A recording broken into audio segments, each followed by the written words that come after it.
ఈ ఫోటోలో కనిపిస్తున్న సొట్టబుగ్గల సుందరి పేరు తేజస్విరావు. నేచురల్ యాక్టింగ్, తెలుగుటి ఆడపిల్లలోని కళ, ఎమోషన్ బాగా పలికించే హావభావాలు అన్నింటికి మించి బ్యూటిఫుల్ లుక్. ఇవన్నీ అబ్బాయిలను మెస్మరైజింగ్ చేస్తుంటే ఆమె అందం అమ్మాయిలకు ఈర్ష కలిగించేలా ఉంది. ఆమెపై ప్రస్తుతం సోషల్ మీడియాలో పెద్దగా చర్చ జరుగుతుంది.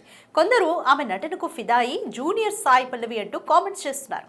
మరికొందరైతే భువిపై నడియాడే చందమామ అని ఫీల్ అవుతున్నారు. ఇందుకు ఈ తేజస్విరావు బ్యాక్గ్రౌండ్ ఏంటి? ఎందుకు ఈమెను ఇంతగా పొగడ్తలతో ముంచెత్తుతున్నారు? తేజస్వి చేసిన మాయ ఏంటో చూద్దాం.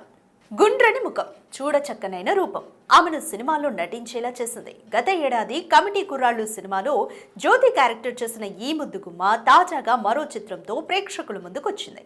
ఈ సినిమా పేరు రాజు వెడ్స్ రాంబాయి. సినిమాలో చిన్న సినిమా పెద్ద సినిమా అనే తేడా లేదంటారు కొందరు సినీ ప్రముఖులు.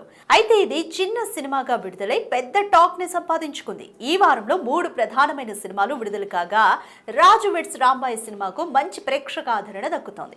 దీనికి కారణం ఆ చిత్రంలోని క్లైమాక్స్ అంటున్నారు కొందరు ప్రేక్షకులు.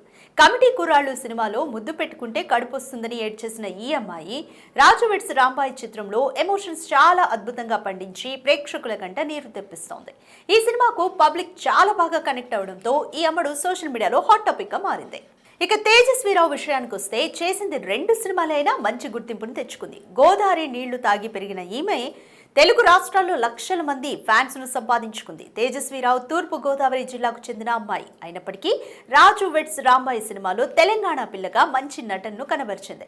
వెండి తెరపై కనిపించే కంటే ముందు 5 షార్ట్ ఫిల్మ్స్ చేసినట్లుగా తెలుస్తోంది. వాటిలో మాస్ గాడి క్లాస్ పిల్ల, love story in Rajahmundry, Kerala కుట్టి, సయోని, పెళ్లి కూతురు, బావమరదలు 1, 2, పెళ్లి కూతురు విత్ మెనీ డౌట్స్, నిశ్చితార్థం, మినిట్స్ వంటి వినూత్నమైన కథలతో ప్రయోగాలు చేసింది. ఇలా అనేక ప్రయోగాలు చేసిన తరుణంలో గ్రామీణ నేపథ్యం ఉన్న సినిమాలకు తేజస్విని ఎంపిక చేసుకుంటున్నారు దర్శక నిర్మాతలు.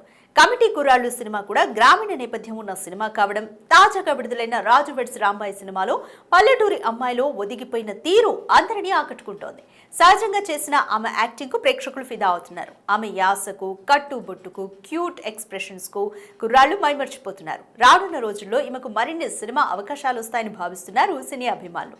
ఈ నటిపై మీ ఒపీనియన్ ఏంటో కింద కామెంట్లో తెలియజేయండి.